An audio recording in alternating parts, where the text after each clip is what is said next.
నిర్గమాకాండము 11వ అధ్యాయము. మరియు యెహోవా మోషేతో ఇట్లనెను, ఫరో మీదికిని ఐగుప్తు మీదికిని ఇంకొక తెగులును రప్పించెదను. అటు తరువాత అతడు ఇక్కడ నుండి మిమ్మను పోనిచ్చును. అతడు మిమ్మను పోనిచ్చినప్పుడు ఇక్కడ నుండి మిమ్మను బొత్తిగా వెళ్లగొట్టును. కాబట్టి తన చెలికాని యొద్ద ప్రతి పురుషుడును తన చెలికత్తి యొద్ద ప్రతి స్త్రీయు వెండి నగలను బంగారు నగలను అడిగి తీసుకుండని ప్రజలతో చెప్పుము. యెహోవా ప్రజలెడల ఐగుప్తులకు కటాక్షము కలుగజేసెను. అదీ కాక ఐగుప్తు దేశంలో మోషే అను మనుషుడు ఫరో సేవకుల దృష్టికిని ప్రజల దృష్టికిని మిక్కిలి గొప్పవాడాయను. మోషే ఫరోతో ఇట్లనెను, యెహోవా సెలవిచ్చినదేమనగా, మధ్యరాత్రి నేను ఐగుప్తు దేశంలోనికి బయలు వెళ్లేదను. అప్పుడు సింహాసనం మీద కూర్చున్న ఫరో తొలిపిల్ల మొదలుకొని తిరుగలి వెసరు దాసి తొలిపిల్ల వరకు ఐగుప్తు దేశం అందలి తొలి పిల్లలందరూ చచ్చెదరు. జంతువుల్లోనూ తొలిపిల్లలన్నీ చచ్చును.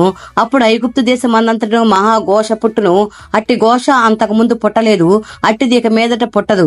యెహోవా ఐగుప్తులను ఇశ్రాయేళ్లను వేరుపరచునని మీకు తెలియబడినట్లు మనుషుల మీద గాని జంతువుల మీద గాని ఇశ్రాయేల్లో ఎవరి మీదనైనను ఒక కుక్కయు తన నాలుక ఆడించదు.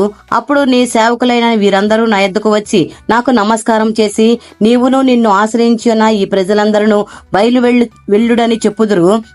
ఆ తరువాత నేను వెళ్ళుదనెను. మోషే అలాగు చెప్పి ఫరో యొద్ద నుండి అత్యాగ్రహంతో వెళ్లిపోయాను.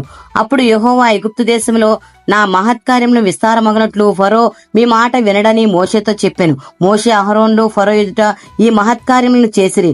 అయినను యెహోవా ఫరో హృదయమును కఠిన పరపగా అతడు తన దేశంలో నుండి ఇశ్రాయేలును పోనీయడాయెను.